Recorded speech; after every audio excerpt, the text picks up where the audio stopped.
It's the prequel that fans of the series were anxiously waiting for.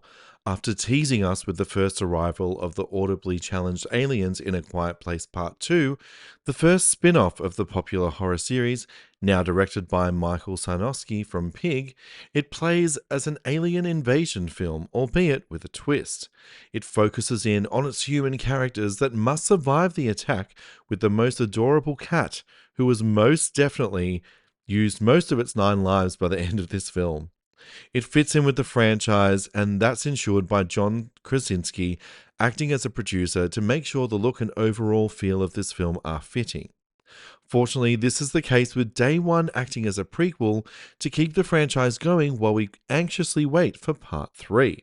And it's also a great entry point for any uninformed friends or family members who are new to the franchise. This story features fantastic performances from new cast members Lupita Nyong'o and the two cat actors who play the adorable Frodo.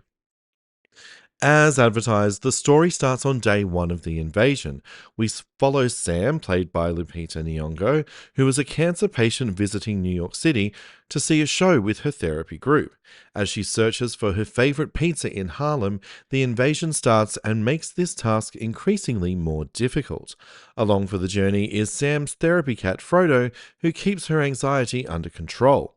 While the two meander their way through the ever-ruining city, they are followed by law student Eric, played by Joseph Quinn, who's visiting from the UK. As the aliens take over the city and the city noise quickly quietens down, these three characters head against the flow to get Sam her final slice of pizza. The friendship between Sam and Eric as they progress through the city and go through each encounter with the alien creatures really is what holds this movie together. The change of scenery from a small, quiet American town to the big city really does offer something new to this story. The quietness of the small town quickly subsides as large crowds try to get to safety as quietly as possible, but on crowded streets, people always make noise and chaos is sure to follow. This is the part of the film that director Sarnowski really understood, and so much of the knuckle inducing tension comes from these moments.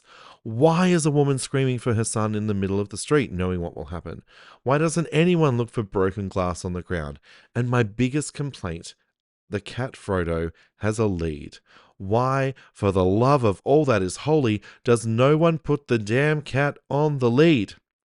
There are several instances in which characters have to put themselves in peril to save the cat who ran off to chase a mouse or just because it's a cat. There was an easy solution here and no one took it. The film is in keeping visually with the rest of the franchise, with a lot more close ups of the audio and the holes inside the aliens' mouths and over their bodies.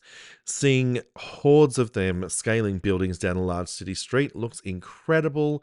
There are scenes where hordes of them are creating a stampede, while characters are cowering at the sides, creating some of the most tense and terrifying moments of this franchise.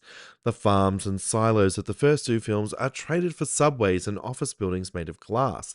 Having the noise and sound gradually decline as the people leave or are taken out, and as the electricity and water gradually slip away, it provides some more insight into how quickly the characters have to learn about the alien invaders.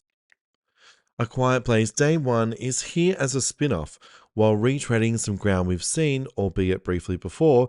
The change of location to New York City and a fresh new cast showing a different version of what happened is a fascinating watch. The strange choice of director through Sarnowski mixes well with the casting choice of Nyong'o as the enigmatic lead. The scares and tension still pack a punch and will leave you on the edge of your seat for most of the film. This is a spin off that could easily have been a phone in job. Fortunately, it elevates itself as a worthy entry in the franchise with a subway scene you won't soon forget.